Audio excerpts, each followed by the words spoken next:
In die nuus vanaand. Dis fucking kat. Okay, so, writing South African drinks. Brutal honesty. Okay, moes jy wat hierdie man te sê. 2 out of 10.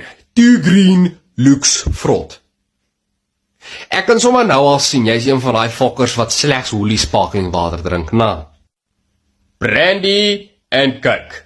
Way too sweet, 1 out of 10.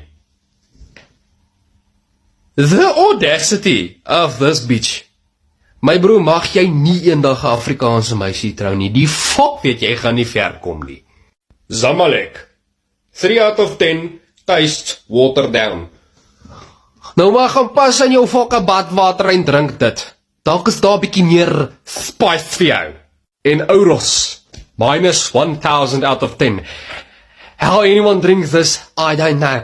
Your throat burns when you sip it, want jy moet eers water in bliksem.